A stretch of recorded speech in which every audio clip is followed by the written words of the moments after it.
السلام علیکم۔ بسم اللہ الرحمن الرحیم۔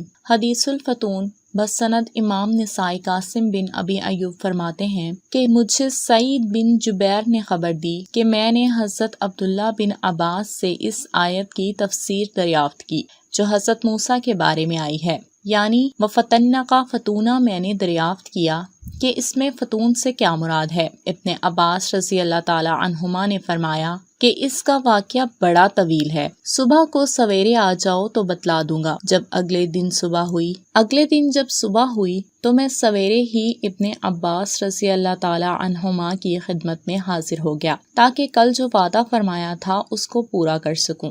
حضرت ابن عباس نے فرمایا، سنو، ایک روز فرعون اور اس کے ہم نشینوں میں اس بات کا ذکر آیا کہ اللہ تعالیٰ نے حضرت ابراہیم سے وعدہ فرمایا ہے کہ اس کی ذریت میں انبیاء اور بادشاہ پیدا فرما دیں گے۔ بعض شرکاء مجلس نے کہا کہ ہاں، بنی اسرائیل تو اس کے منتظر ہیں، جس میں ان کو ذرا شک نہیں ہے کہ ان کے اندر کوئی نبی اور رسول پیدا ہوگا، اور پہلے ان لوگوں کا خیال تھا کہ وہ نبی یوسف بن یعقوب ہیں۔ جب ان کی وفات ہو گئی تو کہنے لگے کہ ابراہیم سے جو وعدہ کیا گیا تھا یہ اس کے مصادق نہیں، کوئی اور نبی اور رسول پیدا ہوگا جو اس وعدے کو پورا کرے گا۔ فرعون نے یہ سنا تو اس کو فکر لاحق ہوئی کہ اگر بنی اسرائیل میں جن کو اس نے غلام بنا رکھا ہے کوئی نبی اور رسول پیدا ہو گیا تو وہ ان کو مجھ سے آزاد کروا دے گا۔ اسی لیے حاضرین مجلس سے دریافت کیا کہ اس آفت سے بچنے کا کیا راستہ ہے۔ یہ لوگ آپس میں مشورہ کرتے رہے اور انجام کار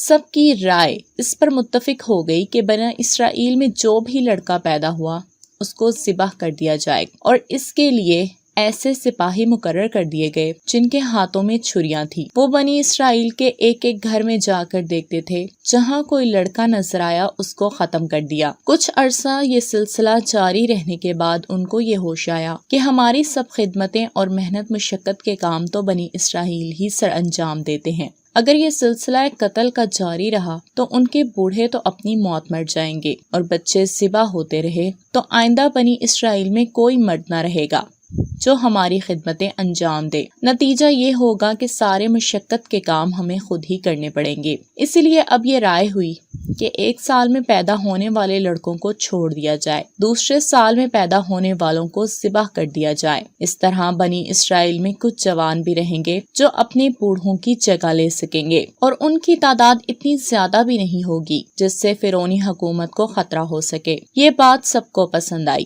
اور یہی قانون نافذ کر دیا گیا۔ اب حق تعالیٰ کی قدرت و حکمت کا ظہور اس طرح ہوا کہ حضرت موسیٰ کی والدہ کو ایک حمل اس وقت ہوا جبکہ بچوں کو زندہ چھوڑ دینے کا سال تھا۔ اس میں حضرت ہارون پیدا ہوئے۔ فرعونی قانون کی روح سے ان کے لیے کوئی خطرہ نہیں تھا۔ اگلے سال جو لڑکوں کے قتل کا سال تھا، اس سال میں حضرت موسیٰ حمل میں آئے تو ان کی والدہ پر رنج و غم طاری تھا کہ اب یہ بچہ پیدا ہوگا تو قتل کر دیا جائے گا۔ ابن عباس نے قصے کو یہاں تک پہنچا کر فرمایا، اے ابن جبیر، فتون یعنی آزمائش کا پہلا موقع ہے کہ حضرت موسیٰ ابھی دنیا میں پیدا بھی نہیں ہوئے تھے کہ ان کو قتل کرنے کا منصوبہ تیار تھا۔ اس وقت حق تعالیٰ نے ان کی والدہ کو بذریعہ الہام یہ تسلی دے دی کہ کوئی خوف و غم نہ کرو، ہم اس کی حفاظت کریں گے اور کچھ دن جدا رہنے کے بعد ہم اس کو تمہارے پاس واپس کر دیں گے، پھر ان کو اپنے رسولوں میں داخل کر لیں گے۔ جب حضرت موسیٰ پیدا ہوئے تو ان کی والدہ کو حق تعالیٰ نے حکم دیا کہ اس کو ایک تابوت میں رکھ کر دریائے نیل میں ڈال دو۔ موسیٰ علیہ السلام کی والدہ نے اس حکم کی تعمیل کر دی۔ جب وہ تابوت کو دریا کے حوالے کر چکی تو شیطان نے ان کے دل میں یہ وسوسہ ڈالا کہ یہ تو نے کیا کام کیا، اگر بچہ تیرے پاس رہ کر ذبح بھی کر دیا جاتا تو اپنے ہاتھوں سے کفن دفن کر کے کچھ تو تسلی ہوتی، اب تو اس کو دریا کے جانور ہی کھائیں گے۔ حضرت موسیٰ علیہ السلام کی والدہ اسی رنج و غم میں مبتلا تھی کہ دریا کی موجوں نے تابوت کو ایک ایسے چٹان پر ڈال دیا جہاں فرعون کی باندیاں لونڈیاں نہانے دھونے کے لیے جایا کرتی تھیں۔ انہوں نے یہ تابوت دیکھا تو اٹھا لیا اور کھولنے کا ارادہ کیا تو ان میں سے کسی نے کہا کہ اگر اس میں سے کچھ مال ہوا اور ہم نے کھول لیا تو فرعون کی بیوی کو یہ گمان ہوگا کہ ہم نے اس میں سے کچھ الگ کر کے رکھ لیا ہے، ہم کچھ بھی کہیں اس کو یقین نہیں آئے گا۔ اسی لیے سب کی رائے یہ ہوئی کہ اس تابوت کو اسی طرح بند اٹھا کر فرعون کی بیوی کے سامنے پیش کر دیا جائے۔ فرعون کی بیوی نے تابوت کھولا تو اس میں ایک ایسا لڑکا دیکھا جس کو دیکھتے ہی اس کے دل میں اس سے محبت پیدا ہو گئی، جو اس سے پہلے کبھی کسی بچے سے نہیں ہوئی تھی، جو در حقیقت اللہ تعالیٰ کے ارشاد کا ظہور تھا۔ دوسری طرف حضرت موسیٰ علیہ السلام کی والدہ شیطانی وسوسوں کے سبب اللہ تعالیٰ کا وعدہ بھول گئیں، اور حالت یہ ہو گئی یعنی کہ حضرت موسیٰ علیہ السلام کی والدہ کا دل ہر خوشی اور ہر خیال سے خالی ہو گیا، صرف حضرت موسیٰ کی فکر ان پر غالب آ گئی۔ ادھر جب لڑکوں کے قتل پر مامور پولیس والوں نے فرعون کے گھر میں ایک لڑکا آنے کی خبر سنی تو وہ چھریاں لے کر فرعون کی بیوی کے پاس پہنچ گئے کہ یہ لڑکا ہمیں دو تاکہ ہم اسے ذبح کر دیں۔ ابن عباس نے یہاں پہنچ کر پھر ابن جبیر کو مخاطب کیا کہ اے ابن جبیر، فتون یعنی آزمائش کا دوسرا واقعہ یہ ہے۔ فرعون کی بیوی نے ان لشکری لوگوں کو جواب دیا کہ ابھی ٹھہرو، کہ صرف اس لڑکے سے تو بنی اسرائیل کی قوت نہیں بڑھ جائے گی۔ میں فرعون کے پاس جاتی ہوں اور اس بچے کی جان بخشی کرواتی ہوں۔ اگر فرعون نے اس کو بخش دیا تو یہ بہتر ہوگا، ورنہ تمہارے معاملے میں دخل نہیں دوں گی، یہ بچہ تمہارے حوالے ہوگا۔ یہ کہہ کر وہ فرعون کے پاس گئی اور کہا کہ یہ بچہ میری اور تمہاری آنکھوں کی ٹھنڈک ہے۔ فرعون نے کہا ہاں، تمہاری آنکھوں کی ٹھنڈک ہے، یہ تو معلوم ہے، مگر مجھے اس کی کوئی ضرورت نہیں۔ اس کے بعد ابن عباس نے فرمایا، آپ صلی اللہ علیہ وسلم نے فرمایا، قسم ہے اس ذات کی جس کی قسم کھائی جا سکتی ہے، اگر فرعون اس وقت بیوی کی طرح اپنے لیے بھی حضرت موسیٰ علیہ السلام کو قرۃ العین، آنکھوں کی ٹھنڈک ہونے کا اقرار کر لیتا تو اللہ تعالیٰ اس کو بھی ہدایت دے دیتے، جیسا کہ اس کی بیوی کو ہدایت ملی۔ بہرحال بیوی کے کہنے سے فرعون نے اس لڑکے کو قتل کرنے سے آزاد کر دیا۔ اب فرعون کی بیوی نے اس کو دودھ پلانے کے لیے آس پاس کی عورتوں کو بلایا۔ سب نے چاہا کہ حضرت موسیٰ کو دودھ پلانے کی خدمت انجام دے سکیں، مگر حضرت موسیٰ کسی کی چھاتی کو منہ نہ لگاتے، یعنی کہ کسی سے بھی دودھ نہ پیتے۔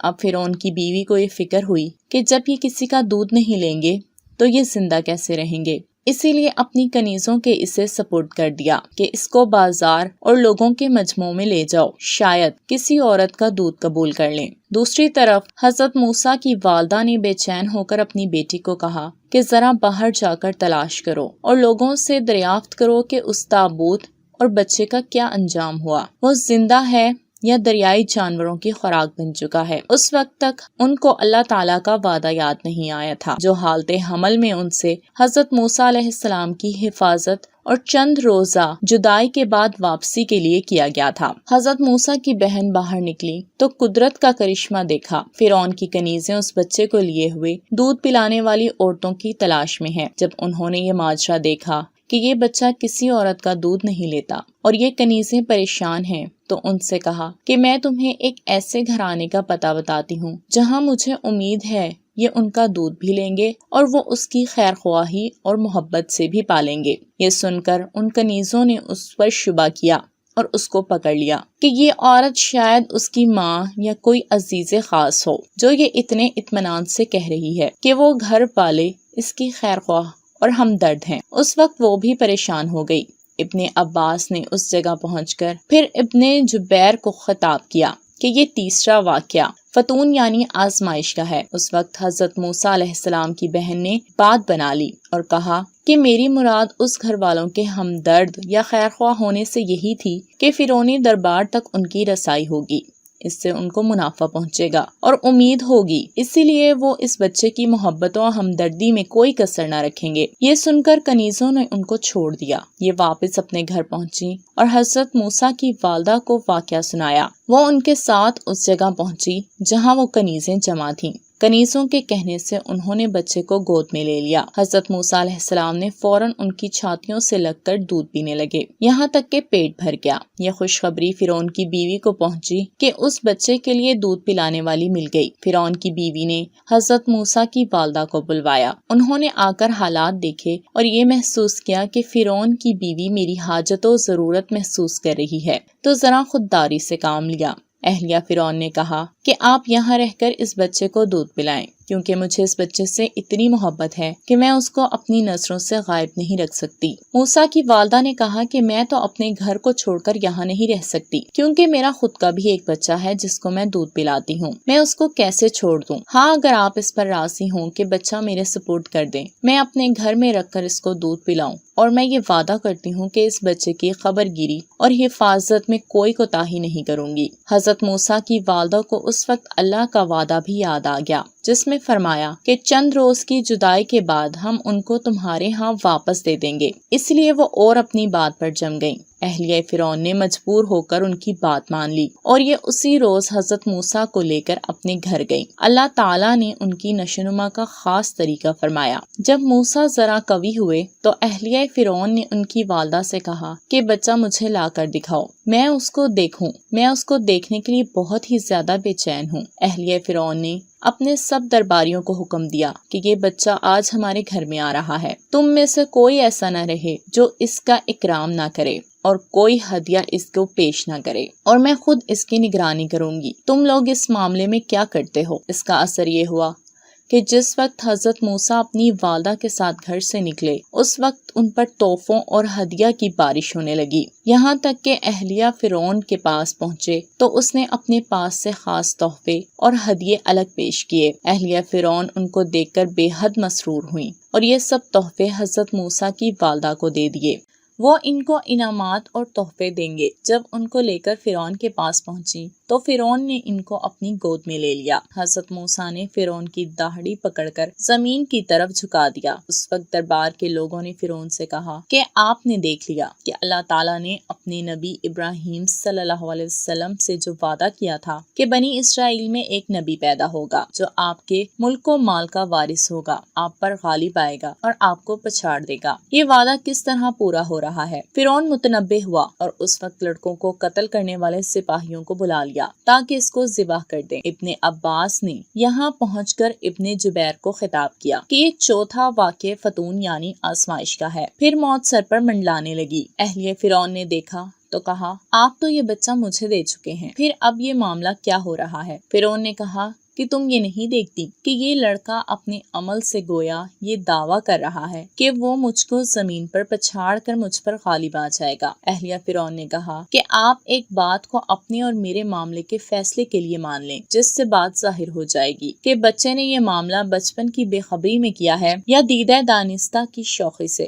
آپ 2 انگارے آگ کے اور 2 موتی منگوا لیجیے اور دونوں کو اس کے سامنے کر دیجیے۔ اگر یہ موتیوں کی طرف ہاتھ بڑھائے اور آگ کے انگاروں سے بچے تو آپ سمجھ لیں کہ اس کے فعال عقل و شعور سے دیدہ و دانستہ ہیں۔ اگر اس نے موتیوں کی بجائے انگارے ہاتھ میں اٹھا لیے تو یہ یقین ہو جائے گا کہ یہ کام کسی عقل و شعور سے نہیں کیا گیا، کیونکہ کوئی عقل والا انسان آگ کو ہاتھ نہیں لگائے گا۔ فرعون نے اس آزمائش کو مان لیا۔ 2 انگارے اور 2 موتی موسیٰ کے سامنے پیش کیے گئے تو موسیٰ نے انگارے اٹھا لیے۔ بعض دوسری روایات میں ہے کہ حضرت موسیٰ موتیوں کی طرف ہاتھ بڑھانا چاہتے تھے کہ جبرائیل امین نے ان کا ہاتھ انگاروں کی طرف پھیر دیا۔ فرعون نے یہ ماجرا دیکھا تو فوراً ان کے ہاتھ سے انگارے چھین لیے کہ ان کا ہاتھ نہ جل جائے۔ اب تو اہلیہ فرعون کی بات بن گئی۔ اس نے کہا، آپ نے واقعے کی حقیقت کو دیکھ لیا۔ اس طرح اللہ تعالیٰ نے یہ موت حضرت موسیٰ سے ٹال دی، کیونکہ قدرت خداوندی کو ان سے آگے کام لینا تھا۔ حضرت موسیٰ اس طرح فرعون کے شاہانہ اعزاز و اکرام اور شاہانہ خرچ پر والدہ کی نگرانی میں پرورش پاتے رہے، یہاں تک کہ جوان ہو گئے۔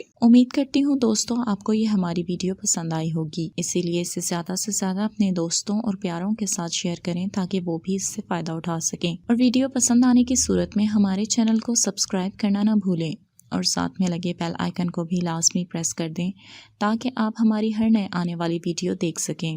شکریہ۔